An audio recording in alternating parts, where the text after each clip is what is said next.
India Legal presents Courts Roundup.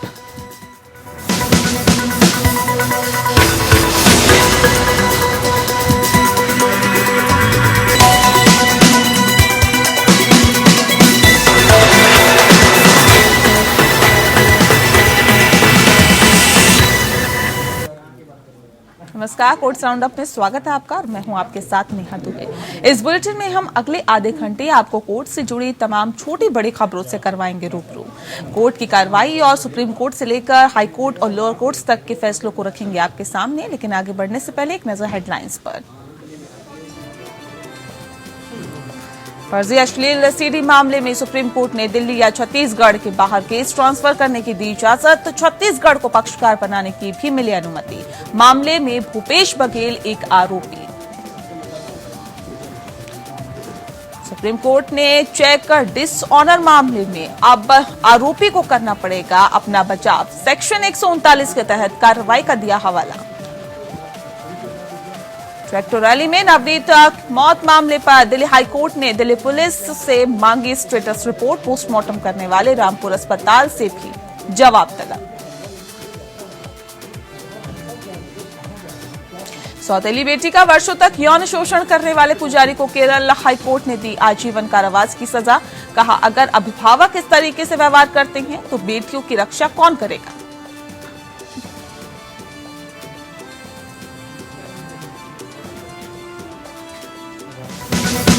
India Legal presents Courts Roundup.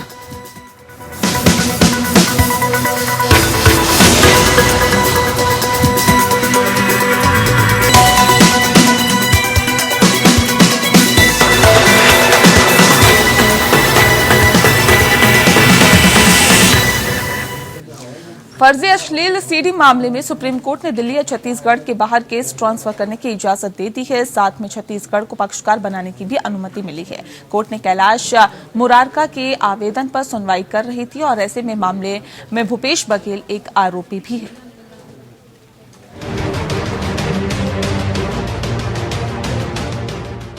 Supreme court ने CBI द्वारा फर्जी अश्लील CD मामले के ट्रायल को दिल्ली या छत्तीसगढ़ के बाहर किसी अन्य जगह ट्रांसफर करने की याचिका में उत्तरदाता के तौर पर छत्तीसगढ़ राज्य को पक्षकार बनाने की अनुमति दी है। इस कांड ने अक्टूबर 2017 में छत्तीसगढ़ की राजनीति को हिला दिया था। छत्तीसगढ़ के सीएम भूपेश बघेल इस मामले के एक आरोपी हैं। न्यायमूर्ति अशोक भूषण की अध्यक्षता वाली पीठ बीजेपी के पूर्व नेता कैलाश मुरारका के एक आवेदन पर सुनवाई कर रही थी, जो इस याचिका में सह अभियुक्त और प्रतिवादी संख्या 1 है। पीठ ने मुरारका द्वारा ट्रांसफर याचिका में राज्य को प्रतिवादी के तौर पर पक्षकार बनाने के आवेदन की अनुमति दी, जिसका वरिष्ठ वकील AM सिंघवी द्वारा प्रतिनिधित्व किया गया था। 18 जनवरी को पिछली सुनवाई में छत्तीसगढ़ के सीएम भूपेश बघेल को मामले में आरोपी बनाए जाने के मद्देनजर सीबीआई ने सुप्रीम कोर्ट के समक्ष फर्जी अश्लील सीडी मामले में ट्रायल को दिल्ली या छत्तीसगढ़ के बाहर अन्य जगह ट्रांसफर करने की आवश्यकता जताई है। इस केस ने अक्टूबर 2017 में छत्तीसगढ़ की राजनीति को हिलाकर रख दिया था। पूर्व पीडब्ल्यूडी मंत्री राजेश मोड़त की बदली हुई तस्वीरों वाली एक सीडी अक्टूबर 2017 के अंत में रायपुर में वायरल हो गई थी। तत्कालीन राज्य सरकार ने कांग्रेस के एक साजिश के आरोप लगाने के बाद सीबीआई को जांच सौंप दी थी। छत्तीसगढ़ के वर्तमान मुख्यमंत्री भारतीय राष्ट्रीय कांग्रेस के भूपेश बघेल भाजपा के पूर्व नेता कैलाश मुरारका के अलावा इस मामले में एक अभियुक्त हैं, जिन्हें सीबीआई द्वारा अपनी चार्जशीट में नामजद किए जाने के बाद पार्टी की छत्तीसगढ़ इकाई से निष्कासित कर दिया गया था। जस्टिस अशोक भूषण की अध्यक्षता वाली पीठ के समक्ष SG तुषार मेहता ने कहा था कि गवाहों को धमकाया जा रहा है। गवाह देश के कई जगहों पर हैं। ऐसे में ट्रायल को दिल्ली या किसी अन्य स्थान पर स्थानांतरित करने की आवश्यकता है। छत्तीसगढ़ राज्य ने पिछले साल दिसंबर में इस मामले में आवश्यक पक्ष के रूप में पक्ष बनाने के लिए एक आवेदन दायर किया था। सीबीआई की स्थानांतरण याचिका पर नोटिस जारी करते हुए कोर्ट ने अक्टूबर 2019 में निर्देश दिया था। इस मामले के अन्य आरोपी वरिष्ठ पत्रकार विनोद वर्मा, भिलाई के व्यवसाय विजय भाटिया, विजय पांड्या और रिंकू खानूजा हैं। वर्मा और भाटिया जमानत पर बाहर हैं, जबकि रायपुर के ऑटोमोबाइल डीलर खानूजा ने 2018 में आत्महत्या कर ली। Bureau report. सुप्रीम कोर्ट ने चेक डिसऑनर मामले में एक अहम फैसला दिया है। दरअसल कोर्ट ने कहा है कि अगर खाली चेक के पन्ने में अगर हस्ताक्षर आरोपी के हैं तो वह नेगोशिएबल इंस्ट्रूमेंट एक्ट के सेक्शन 139 के तहत कार्रवाई हो सकती है। जस्टिस रमन्ना, जस्टिस सूर्यकांत और जस्टिस अनिरुद्ध बोस के ये भी उन्होंने कहा है कि सेक्शन 118 और सेक्शन 139 के अंतर्गत रिजर्व ऑनर्स क्लॉज लागू होगा। रिजर्व ऑनर्स का मतलब ये होता है कि आरोपी को अपना बचाव करना होगा और खुद को निर्दोष साबित करना होगा।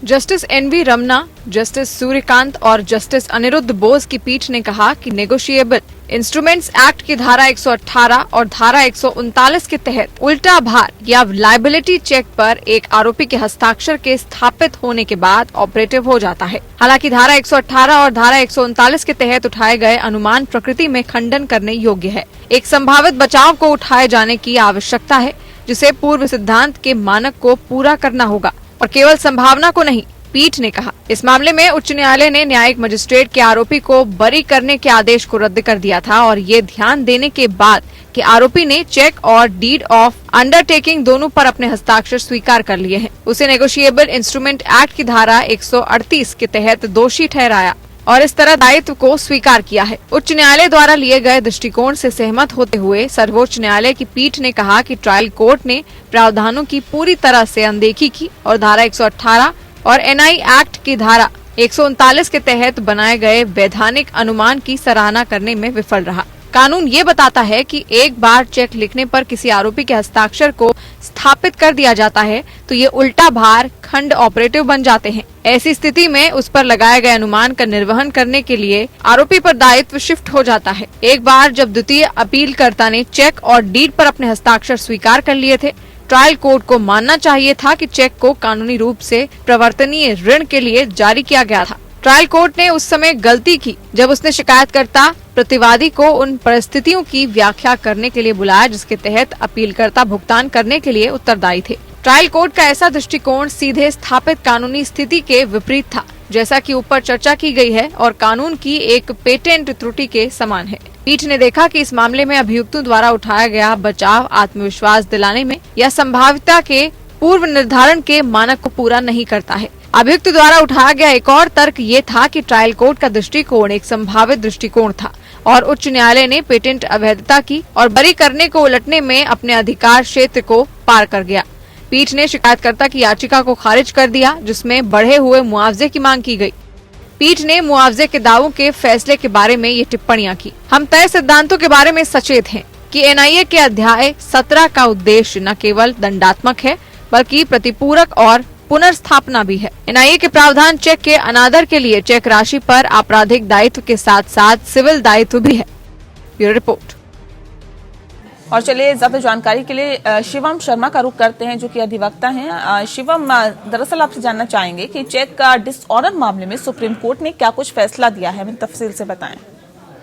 देखिए दया जी, इस मामले में उच्च न्यायालय ने न्यायिक मजिस्ट्रेट के आरोपी को बरी करने के आदेश को रद्द कर दिया था जी। और ये ध्यान देने के बाद कि आरोपी ने चेक और डीड ऑफ अंडरटेकिंग दोनों पर अपने हस्ताक्षर स्वीकार कर लिए हैं जी। उसे नेगोशिएबल इंस्ट्रूमेंट एक्ट की धारा 138 के तहत दोषी ठहराया और को स्वीकार किया है। उच्च न्यायालय द्वारा लिए गए दृष्टिकोण से सहमत होते हुए सर्वोच्च न्यायालय की पीठ ने कहा कि ट्रायल कोर्ट ने प्रावधानों को पूरी तरह से अनदेखी की है और धारा 118 और एनआई एक्ट की धारा 139 के तहत बनाए गए वैधानिक अनुमान की सराहना करने में विफल रहा है। ये मैं आपको ये भी बताना चाहता हूँ कि कानून ये बताता है कि एक बार चेक पराक्रम लिखित पर किसी आरोपी के हस्ताक्षर को स्थापित कर दिया जाता है तो ये उल्टा भार खंड ऑपरेटिव बन जाते हैं। ऐसी स्थिति में उस पर लगाए गए अनुमान का निर्वहन करने के लिए आरोपी पर दायित्व शिफ्ट हो जाता है। एक बार जब द्वितीय अपीलकर्ता ने चेक और डीड पर अपने हस्ताक्षर स्वीकार कर लिए थे, ट्रायल कोर्ट को मानना चाहिए था कि चेक को कानूनी रूप से प्रवर्तनीय ऋण के लिए जारी किया गया था। इसलिए पीठ ने शिकायतकर्ता की याचिका को खारिज कर दिया है और जिसमें बड़े हुए मुआवजे की जो है मांग की गई है। जी, बहुत शुक्रिया आपका शिवम, हमारे साथ सीधे फोन लाइन पर जुड़ने के लिए। सुप्रीम कोर्ट ने किसान अधिकार एक्टिविस्ट अखिल गोगोई की याचिका को खारिज कर दिया, जिसमें गुवाहाटी उच्च न्यायालय द्वारा उनकी जमानत याचिका खारिज करने के आदेश को चुनौती दी गई थी।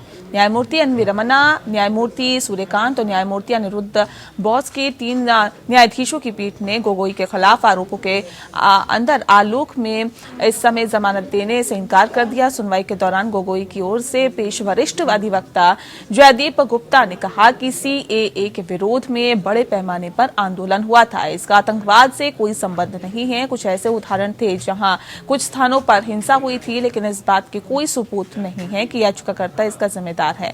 ये प्रथम दृष्टया आधार पर आतंकवाद के कृत्य के समान नहीं है। न्यायमूर्ति रमन्ना ने कहा कि अभी आरोपों के मद्देनजर जमानत पर विचार नहीं किया जा सकता है, बाद में आप एक आवेदन दायर कर सकते हैं। जस्टिस सूर्यकांत ने कहा कि मुकदमे को आगे बढ़ने से न्यायालयों ने अब काम करना शुरू कर दिया है। गुवाहाटी उच्च न्यायालय ने किसानों के अधिकार के एक्टिविस्ट अखिल गोगोई की जमानत याचिका को आईपीसी की धारा 120 बी, 124 ए, 153 बी और यूएपीए की धारा 18 और 39 को देखते हुए खारिज कर दिया था। इसमें साजिश के लिए सजा और एक आतंकवादी संगठन को समर्थन देने के अपराध से संबंधित दंड शामिल है। अखिल गोगोई ने राष्ट्रीय जांच एजेंसी अधिनियम 2008 की धारा 21(4) के तहत अपील दायर की। इसमें 13 जुलाई 2020 के विशेष न्यायाधीश एनआईए असम गुवाहाटी द्वारा पारित आदेश को चुनौती दी गई थी।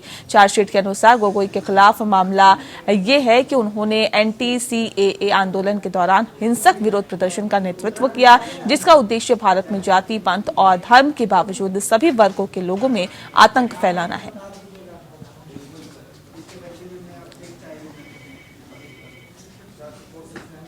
भारत सरकार और ट्विटर के बीच नियमों को लेकर छिड़ी जंग के बीच आईटी मंत्री रविशंकर प्रसाद ने एक बार फिर से सख्त चेतावनी दी है। रविशंकर प्रसाद ने साफ कहा है कि भारत में सोशल मीडिया प्लेटफॉर्म्स को दोहरे मानकों की अनुमति नहीं दी जाएगी। जो भी नियमों का उल्लंघन करेगा उसे बख्शा नहीं जाएगा। मंत्री ने संसद में सवालों के जवाब में कहा कि ट्विटर, फेसबुक, लिंक्डइन या फिर व्हाट्सएप अगर इन प्लेटफॉर्म्स का दुरुपयोग उसमें किया जाता है तो कार्रवाई की जाएगी। आईटी मंत्री ने कहा कि बातचीत के अनुरोध के बाद हमारा विभाग ट्विटर के साथ संपर्क में है, इसलिए मैं बाहर इस मुद्दे पर टिप्पणी नहीं करना चाहता था। उन्होंने सवाल किया कि जब यूएस कैपिटल हिल हिंसा होती है तो सोशल मीडिया प्लेटफॉर्म्स पुलिस जांच के दायरे में आते हैं, लेकिन ऐसा ही जब लाल किले पर होता है तो वही प्लेटफॉर्म्स भारत सरकार के खिलाफ जाते हैं। लाल किला हमारे गौरव का प्रतीक है, हम इन दोहरे मानकों की अनुमति नहीं देंगे। आईटी मंत्री ने कहा कि आप नरसंहार का समर्थन करने वाले हैशटैग कैसे ट्रेंड कर सकते हैं और ऐसे में हम सोशल मीडिया पर बहुत सम्मान इनका करते हैं। इसने आम लोगों को सशक्त बनाया है। डिजिटल इंडिया कार्यक्रम में सोशल मीडिया की बहुत बड़ी भूमिका है, लेकिन अगर फर्जी खबरें फैलाने के लिए सोशल मीडिया का दुरुपयोग किया जाएगा तो कार्रवाई की जाएगी। अभिव्यक्ति की स्वतंत्रता पर सरकार की प्रतिबद्धता पर टिप्पणी करते हुए मंत्री ने कहा कि ये सरकार ऐसे नेताओं के नेतृत्व में है जिन्होंने व्यक्तियों की स्वतंत्रता, मीडिया की स्वतंत्रता, न्यायपालिका की स्वतंत्रता के लिए लड़ाई लड़ी है। मीडिया की स्वतंत्रता के लिए हम पूरी तरह से प्रतिबद्ध है, लेकिन देश की संप्रभुता से खिलवाड़ बर्दाश्त नहीं होगा। सोशल मीडिया प्लेटफॉर्म्स पर फर्जी खबरों पर मंत्री ने कहा कि सूचना और प्रसारण मंत्रालय के पास फर्जी खबरों का भंडाफोड़ करने के लिए एक सेल है। सर, हम सोशल मीडिया का बहुत सम्मान करते हैं। सोशल मीडिया ने आम लोगों को एम्पावर किया है। डिजिटल इंडिया प्रोग्राम में सोशल मीडिया का भी बहुत बड़ी भूमिका है। हम आलोचना के भी अधिकार का सम्मान करते हैं। प्रधानमंत्री से लेकर सरकार तक की आप आलोचना कर सकते हैं क्योंकि संविधान का अंग है। लेकिन सोशल मीडिया का दुरुपयोग अगर हिंसा, फेक न्यूज, वैमनस्य बढ़ाने के लिए किया जाएगा तो कार्रवाई होगी, यह हम बहुत विनम्रता से कहना चाहते हैं। सर, दूसरी बात, हम भारत के चुनाव की प्रक्रिया को बहुत ही आदर से लेते हैं और चुनाव आयोग ने बहुत ही बढ़िया काम किया है। अगर सोशल मीडिया का दुरुपयोग करके कोई चुनाव को भ्रष्टाचार से प्रभावित करने की कोशिश करेगा तो सख्त कार्रवाई की जाएगी, यह भी हम कहना चाहते हैं। और उसमें चुनाव आयोग के साथ साथ सरकारें भी काम करेंगी। जहां तक आप फेक न्यूज का सवाल है सर, मित्रवर प्रकाश जी यहां बैठे हुए हैं सर, एक फेक न्यूज को बस्ट करने का हमने प्लेटफॉर्म बनाया हुआ है और जो फेक न्यूज डालते हैं तुरंत उसका करेक्शन भी यहीं आ जाता है। तो आज इस सदन के पटल से, चाहे वो ट्विटर हो, चाहे वो फेसबुक हो, चाहे वो लिंक्डइन हो या कोई हो, या व्हाट्सएप हो, मैं विनम्रता से आग्रह करूंगा, भारत में आप काम करिए, आपके करोड़ों फॉलोअर हैं, हम उसका सम्मान करते हैं, पैसे भी कमाइए, लेकिन भारत के संविधान को आपको पालन करना होगा, भारत के कानून को आपको पालन करना होगा, यह कहना। फ्यूचर ग्रुप की लगभग 24,000 करोड़ की रिटेल संपत्ति की बिक्री के खिलाफ सुप्रीम कोर्ट में चुनौती पेश की है। अमेजन का आरोप है कि फ्यूचर ग्रुप ने पिछले साल रिलायंस इंडस्ट्रीज को अपनी रिटेल संपत्ति बेचने की सहमति देकर एग्रीमेंट का उल्लंघन किया। हाई कोर्ट ने इस सप्ताह अमेजन को पिछली कोर्ट में एक फैसले को रद्द करके एक झटका दिया और ऐसे में जिसने इस सौदे को प्रभावी रूप से रोक दिया था। अब अमेजन ने सुप्रीम कोर्ट में इसके खिलाफ अपील दायर की है। कोर्ट ने अमेजन में कोर्ट में तर्क दिया था कि एक आर्बिट्रेशन कोर्ट द्वारा अक्टूबर में आए फैसले पर फ्यूचर रिलायंस सौदे को रोक दिया था, जो लागू करने योग्य है।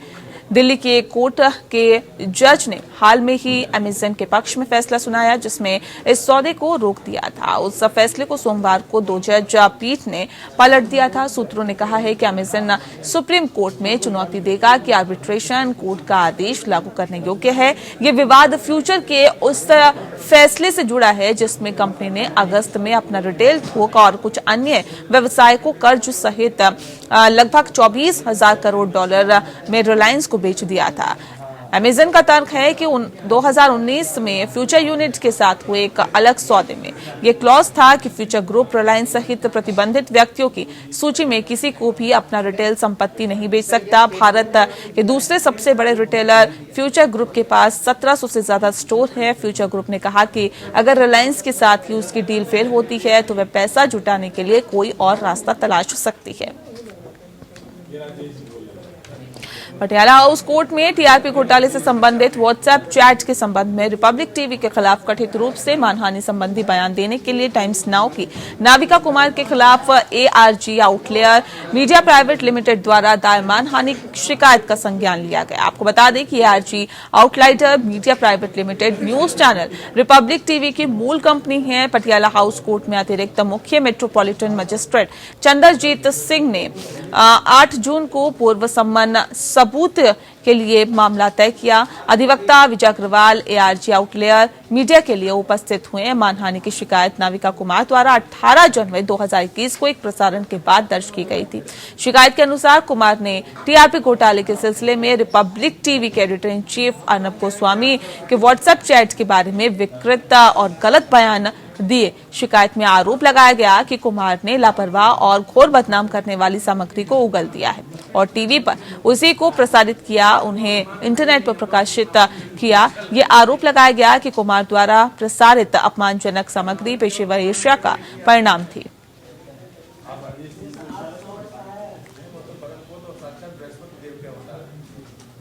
कर्नाटक हाईकोर्ट ने सड़कों के गड्ढे भरने पर सख्ती दिखाई है। वृहत बेंगलुरु महानगर पालिका को आदेश दिया है कि बेंगलुरु शहर में गड्ढों को भरने के लिए कार्य योजना तैयार की जाए और योजना समय सीमा के भीतर ही लागू भी किया जाए।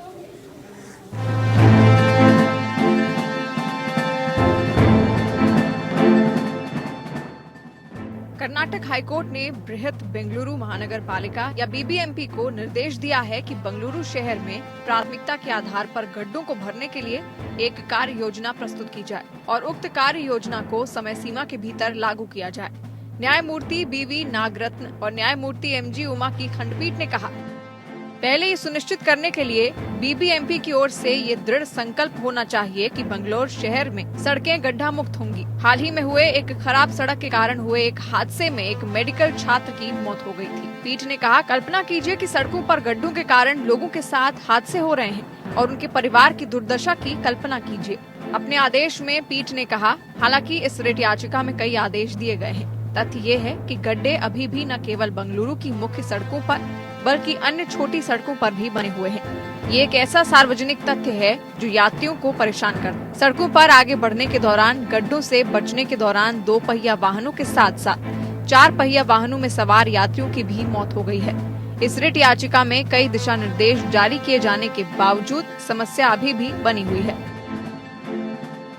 पीठ ने मौखिक रूप से कहा, हम किसी भी स्थिति की रिपोर्ट नहीं देखना चाहते हैं। हम बीबीएमपी से एक समय सारणी चाहते हैं, ये कहते हुए कि ये बेंगलुरु को गड्ढा मुक्त बनाने का हमारा संकल्प है। हमें एक तारीख दें जिस तक ये हासिल किया जाएगा। हम आदेश पारित करते हैं और कुछ नहीं होता है। पीठ ने बीपीएमपी को निर्देश दिया है कि वो संबंधित अधिकारी का एक हलफनामा दाखिल करे जिसमें समय सीमा के भीतर गड्ढे को भरा जाएगा, जो केंद्रीय व्यावसायिक जिलों यानी कि सीबीडी और प्रमुख हाईवे सड़कों और अन्य प्रमुख सड़कों जैसे प्राथमिकता वाले क्षेत्रों, शहर और उसके बाद रिहायशी इलाकों में सड़कें आदि में काम करेगा। रिंग रोड और फ्लाईओवरों पर बने गड्ढों को भी हटाना होगा।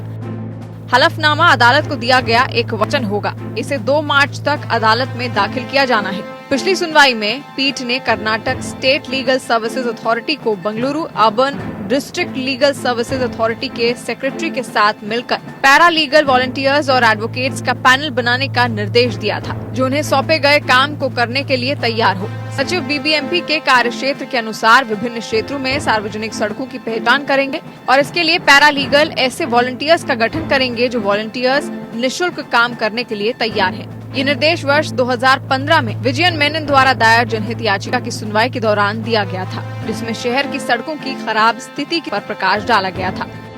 Bureau report. गंगा को प्रदूषण उसको दूर करने के लिए बनी सलाहकार समिति ने इलाहाबाद हाईकोर्ट को कहा है कि गंगा और यमुना नदियों का पानी गंभीर रूप से खराब हो गया है और जनता का धन बर्बाद हो रहा है। गंगा और सीवर सफाई का आदेश 2006 में उच्च न्यायालय द्वारा नदी की रक्षा और पुनर्स्थापना के लिए दर्ज एक मामले में दिया गया था। मामले में दावा किया गया था कि गंगा और यमुना नदियों का पानी गंभीर रूप से खराब हो गया है। इसके अलावा 28 जनवरी को उत्तर प्रदेश राज्य प्रदूषण नियंत्रण बोर्ड ने इलाहाबाद उच्च न्यायालय को बताया कि गंगा नदी का पानी पीने के उद्देश्य से फिट नहीं है। गंगा प्रदूषण को दूर करने के लिए बनी सलाहकार समिति, यूपी राज्य प्रदूषण नियंत्रण बोर्ड, केंद्र सरकार और एमिकस क्यूरी ए.के. गुप्ता ने 9 फरवरी को इलाहाबाद हाईकोर्ट को सूचित किया कि बड़ी मात्रा में गंदा पानी अभी भी नदियों में बह रहा है और भारी मात्रा में जनता का धन बर्बाद हो रहा है। न्यायमूर्ति मनोज कुमार गुप्ता, न्यायमूर्ति सिद्धार्थ वर्मा और न्यायमूर्ति अजीत कुमार की खंडपीठ को टीम द्वारा आगे बताया गया कि शहर में प्लास्टिक की थैलियों का उपयोग बड़े पैमाने पर जारी है। जो प्लास्टिक कचरा उत्पन्न होता है वो सीवर लाइनों को काट रहा है। टीम ने न्यायालय को ये भी बताया कि जिन नालों को अनप्लग किया गया है और वर्तमान में जैव उपचार की प्रक्रिया द्वारा सुधार किया जा रहा है, वो बदबूदार पानी बह रहा है। समिति ने बायो रेमिडिएशन की प्रक्रिया द्वारा सीवरेज पानी के उपचार की प्रक्रिया पर संदेह जताया। मौजूदा नालों में से अभी भी 50% नाले सीवरेज ट्रीटमेंट प्लांट से जुड़े नहीं हैं, या यदि जुड़े हुए हैं तो वो बह रहे हैं। ये ध्यान दिया जा सकता है कि इस टीम ने व्यक्तिगत रूप से सीवेज ट्रीटमेंट प्लांट और विभिन्न घाटों का दौरा किया और 28 जनवरी 2021 को कोर्ट के पिछले आदेश के अनुपालन में अपनी संयुक्त निरीक्षण रिपोर्ट प्रस्तुत की। कोर्ट ने प्रयागराज के माघ मेला के ऑफिसर इंचार्ज सहित अन्य पक्षों द्वारा प्रस्तुत सबमिशन को भी ध्यान में रखा। न्यायालय ने यह भी कहा कि दोहराए गए आरोप हैं कि रात के समय में एसटीपी बंद हो जाते हैं और सीवेज के पानी को सीधे नदियों में बहा दिया जाता है। माघ मेले के बारे में कोर्ट ने कहा, हमें उम्मीद है कि पूरे मामले के दौरान एक निरंतर जल स्तर बनाए रखा जाएगा ताकि तीर्थयात्रियों को पवित्र नदियों में डुबकी लगाने में कोई कठिनाई न हो। अंत में न्यायालय ने यूपी राज्य प्रदूषण नियंत्रण बोर्ड के अध्यक्ष ने अपना व्यक्तिगत हलफनामा दाखिल करने के लिए कहा। कोर्ट ने हलफनामे में इस तरह के नालों से पानी के निर्वहन की निगरानी के तरीके का खुलासा किया जाएगा और ये भी देखा जाएगा कि ये निर्धारित मानकों को पूरा करता है या नहीं। इलाहाबाद हाईकोर्ट ने पिछले महीने यूपी के विभिन्न राज्य अधिकारियों से गंगा नदी के संरक्षण के संबंध में और ये सुनिश्चित करने के लिए कदम उठाए हैं कि नदी का जल गुणवत्ता न बिगड़े से संबंधी प्रतिक्रियाएं मांगी थी। Bureau report. केरल कोर्ट ने एक मंदिर के पुजारी को अपनी सौतेली बेटी का कई सालों से यौन उत्पीड़न करने के मामले में दोषी ठहराते हुए कहा कि अगर वार्ड के अभिभावक इस तरीके से व्यवहार करते हैं तो वार्डों की रक्षा कौन करेगा। केरल के अलपुझा जिले के हरिपद में फास्ट ट्रैक कोर्ट के विशेष न्यायाधीश सलेना वीजी नायर ने पुजारी को कानून के तहत बलात्कार, यौन उत्पीड़न और आपराधिक धमकी के लिए दोषी ठहराया और उसे आजीवन कारावास की सजा सुनाई। जज ने कहा कि कि सौतेले पिता का ये घिनौना प्रकरण निर्मम अपराध था और समाज की मानवीय गरिमा के साथ खिलवाड़ था। पुजारी के खिलाफ आईपीसी, पॉस्को एक्ट और juvenile justice care and protection act के संबंधित प्रावधानों के तहत और पीड़िता की मां के खिलाफ अबेटमेंट के खिलाफ एफआईआर दर्ज की गई थी। और फिलहाल इस बुलेटिन में इतना ही। नमस्कार। India Legal presents Courts Roundup.